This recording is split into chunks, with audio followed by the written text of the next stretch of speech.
बच्चों, आज हम पढ़ेंगे integrated rate law for gas phase reaction for first order. First order के लिए हमने लिक्विड फेज के अंदर जो रिलेशनशिप डेराइव किया that was K is equal to K was rate constant that is equal to 2.303 upon T into log R naught divide by R. R naught is the initial concentration and R is the concentration after time t. अगर concentration terms की जगह हम gas phase reaction इस्तेमाल कर रहे हैं तो term concentration की जगह प्रेशर से रिप्लेस हो जाएगी. फॉर एग्जाम्पल, एक रिएक्शन है जिसमें एक मोल रिएक्टेंट का एक मोल बी प्रोडक्ट देता है और एक मोल सी प्रोडक्ट देता है. अगर इसमें कहीं कोई लेफ्ट और राइट में कहीं सॉलिड फेज है तो सॉलिड फेज का प्रेशर वहां पर हम कंसीडर नहीं करेंगे. Only the component of the gas will be considered. इस फॉर्मूले को अब हमें कंसंट्रेशन की जगह प्रोपोर्शनल प्रेशर टर्म से रिप्लेस करना पड़ेगा. मगर आर नॉट चाहिए हमें. आर नॉट यहां पर रिप्रेजेंट कर रही है इनिशियल कंसंट्रेशन. तो अगर गैस ए है तो यहां पर ए गैस का इनिशियल प्रेशर इस्तेमाल करेंगे. But after time t when the concentration of reactant remains are. और यहां पर क्या होगा? When the reaction proceeds some of the molecules of A breaks to give B and C. तो ये सेकंड कंटेनर में हमने कुछ ए को कम कर दिया और ए की जगह बी और सी आ गया. अब यहां पर जो आर टर्म है जो कि रिमेनिंग कंसंट्रेशन ऑफ रिएक्टेंट दिखाती है, तो यहां पर only these A R the remaining moles and only the pressure of this A will tell us the value of remaining pressure. हम total obtained pressure measure करेंगे because we cannot measure individually the pressure of A, B and C. We will measure the total pressure, but out of that total pressure we will subtract the pressure of rest of the product gases and will obtain the pressure of only A after time t, which will give us the value of the denominator term, the remaining pressure.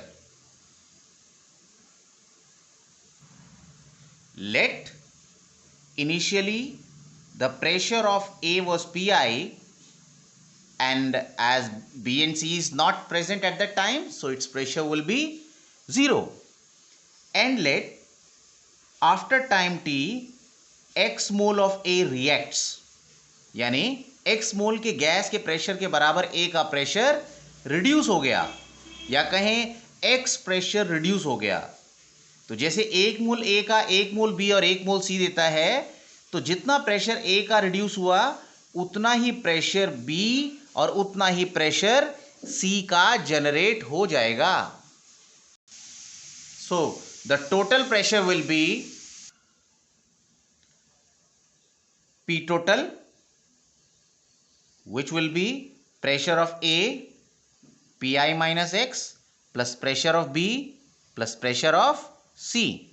तो यहां पर एक x cut गया तो Pi minus x, minus तो cut गया तो Pi plus x रह गया. अब हमें पहले टर्म कौन सी चाहिए? R not initial. तो इनिशियल टर्म किसके प्रोपोर्शनल है? Pi के. And the concentration after time t, so this is the pressure of A after time t, जिसमें अभी x अननोन वेरिएबल है. हमें इनिशियल गैस का प्रेशर गिवन होगा Pi और टोटल गैस का प्रेशर गिवन होगा Pt. तो Pi माइनस x को हम Pt की टर्म्स में निकाल लेते हैं. चलो यहां से मिलेगा हमें वैल्यू x की. x is equal to Pt minus Pi, और इस x की वैल्यू को Pi माइनस x में अगर भर दें तो it will be PI minus x की जगह PT minus PI. So it will be PI minus PT और ये प्लस में PI हो जाएगा, तो it will become 2PI minus PT. तो ये हमारा PI माइनस x की वैल्यू नोन टर्म्स में आ गई. अब इसको हटा देते हैं. तो initial pressure PI and the final pressure of A after certain time T will be PI minus X. तो initial concentration divided by concentration after time T की जगह initial pressure and pressure after time T रख देंगे.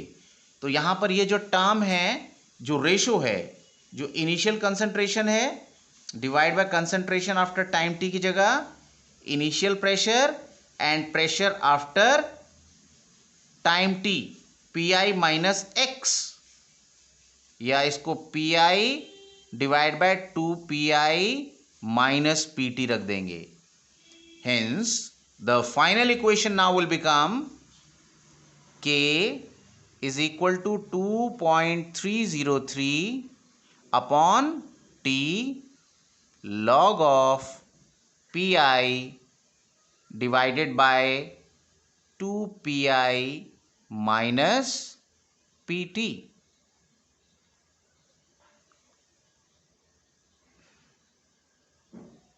So this will be the final integrated rate law for first order reaction in gas phase. Initial pressure and pressure after time T will be given, and thus we can find out T or K. Sometime 1 mole of the reactant gives 3 moles of the gaseous product or even more than it. Let we are taking in general, let this is giving X moles of product, या X moles मान लो या N moles मान लो. Let initial pressure is PI, और हम मानते आए हैं कि माना इसका 1 मोल जब रिएक्ट करता है तो let the pressure reduce by X. So here we have let N molecules of the product. So we will get X plus X plus X plus X N times NX. So the total pressure will be PT will be PI minus X plus NX. And to get the value of X, taking P term X common here, N minus 1. So the value of X will be PT, taking PI on the opposite side, PT minus PI divided by N minus 1.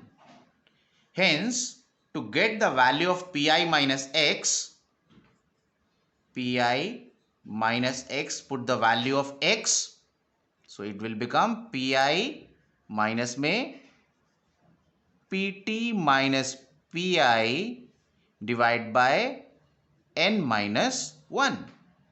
We know initially when the time was 0, A had the pressure PI and product had 0 pressure.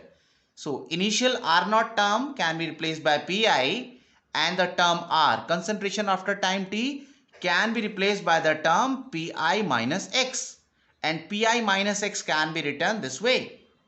यहाँ पर बच्चों हम N की value put करके हम कोई सी भी PI minus X को निकाल सकते हैं, जैसे हमने पहले सॉल्व 2 के लिए किया था. अगर यहाँ पर N2 हो तो वैल्यू बच्चों क्या आएगी? It will be PI minus PT minus PI upon 1. इधर कर लेते हैं. When N is 2, so PI minus X will be equal to PI PT minus PI. Similarly, when N is 3, then we'll write P I minus X as P I minus X की जगह P T minus P I 3 minus 1 that is 2। यहां पर हमने 2 को इधर multiply किया, 2 P I plus P I is 3 P I minus P T divide by 2। और इस तरीके से जब पी आई माइनस एक्स की वैल्यू आ गई तो फॉर्मूले में रखते हैं हम initial R naught, initial concentration की जगह इनिशियल प्रेशर पी आई और कंसंट्रेशन आफ्टर टाइम टी की जगह 3 pi minus pt divided by 2 and that 2 will go on the numerator term. Now let us understand this formula by taking some example. Question है for decomposition of azoisopropane to hexane and nitrogen. ये azoisopropane और product में है यहां पर हमारा hexane और nitrogen, यानी 1 मोल से 2 मोल बन रहे हैं. So we will be using this formula Pi divided by 2 Pi minus Pt. आगे कैलकुलेट द रेट कांस्टेंट. अब हमें ये K निकालना है. तो ये बच्चों एक्सपेरिमेंट दिया हुआ है. इनिशियली जब टाइम 0 था तो प्रेशर था 35, यानी टाइम 0 था तो कंसंट्रेशन मैक्सिमम थी या कहें प्रेशर मैक्सिमम था. तो प्रेशर इनिशियल कितना हुआ 35. After 360 second, time is 360 and then the pressure is 54. Total pressure is 54. Pressure has the unit of atmosphere and time has the unit of second. तो यहां पर चलो मान लेते हैं रेट कांस्टेंट अभी K1 है 2.303, टाइम कितना 360 second, log of initial pressure is 35 divided by 2 pi यानी 2 into 35 minus total pressure is 54. On solving 2.303 divided by 360 log of 35 to the 70 minus 54 that is 16. इसको डिवाइड करके इसके लॉग की value देखेंगे which on solving gives 2.175 into 10 की power -3 पर second. और उसी तरीके से बच्चों अब हम सेकेंड करेंगे. इनिशियली 35 और फाइनली टाइम लेंगे 720. Now when the time is 720 second, total pressure becomes 63 atmosphere. तो अब निकालते हैं, देखिए जरा K क्या निकलता है. अब K2 is 2.303 अपॉन टाइम कितना 720 log of again initial pressure is 35 and final pressure 2 into 35 initial रख के माइनस में पीटी 63. इसको 70 माइनस 63 70 माइनस 63 ये 7 आ जाएगा 35/7. इसको सॉल्व करते हैं तो मिलता है हमें 2.235 इंटू 10 की पावर -3 पर सेकेंड. अब हमें एवरेज चाहिए तो हम क्या करेंगे, इन दोनों को ऐड कर लेंगे और उसको 2 से डिवाइड करेंगे. तो दोनों को ऐड करके 2 से डिवाइड किया 2.205 इंटू 10 की पावर -3 पर second. This will be the average rate. Next question है the following data is obtained by the thermal decomposition of SOCl2. Basically बच्चों ये SO2Cl2 है which gives SO2 and Cl2. Again 1 mole से 2 mole मिल रहे हैं. तो again we'll apply the same formula. Calculate the rate. तो सबसे पहले हमें क्या करना है, calculate the rate when PT is 0.65 atmosphere. देखो हमें रेट लॉ पता है. रेट लॉ का फॉर्मूला जो होता है वो होता है R is equal to K and then we'll put the concentration of any of the reactant. अगर यहाँ SO2Cl2 है तो SO2Cl2 की कंसंट्रेशन पुट करेंगे. But to find rate first we need to find K. Again applying the same formula. यहां पर जब time 0 था तो प्रेशर 0.5 है. It means initial pressure is 0.5 atmosphere. And after time 100 second, T is 100 second, pressure is 0.6. So this is the total pressure 0.6 atmosphere. तो अब हम K की वैल्यू निकाल लेते हैं. K is 2.303 upon T. T is 100. Log of initial pressure is 0.5. Final is 0.6. 2 into 0.5 which is 1 minus 0.6. तो यहाँ पर 1 minus 0.6 0.4 आ जाएगा. log 5/4 और इसको इसके साथ मल्टीप्लाई करें. then the value of K find out is 2.23 into 10 की power -3 per second. Now to find rate we need to know the value of K, which we have already calculated, and we want to know the value of SO2Cl2.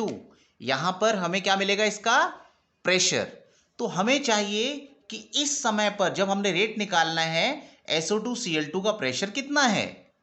अभी हमने solve किया था जब इसका formula बनाया था. Initial pressure is PI and after some time when X pressure of SO2Cl2 get reduced, so its pressure remaining here is PI minus X. Total pressure is adding the pressure of all, and as we want to find out the value of PI minus X, so first we will find the value of X through this relation. So X is PT minus PI. तो हमें क्या चाहिए? PI minus X की वैल्यू चाहिए ताकि हमें after time T pressure of SO2Cl2 मिल सके. तो PI minus X will be equal to PI minus में PT माइनस PI. तो इसको हम लिख सकते हैं 2PI माइनस PT, जैसे कि हमने डायरेक्ट फॉर्मूले में इस्तेमाल भी किया था. तो इसको हम लिख सकते हैं 2 into PI. What is the initial pressure? That is 0.5 and the total pressure is 0.6.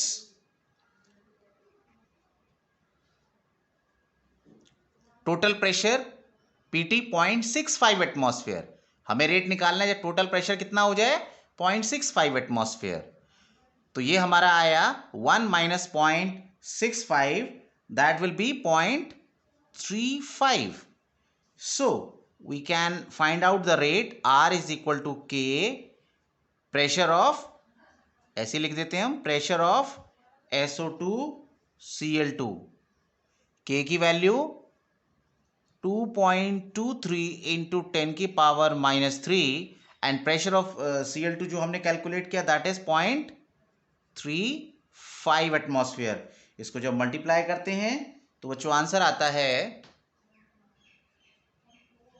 7.805 into 10 की पावर -4 एटमॉस्फेयर पर सेकेंड.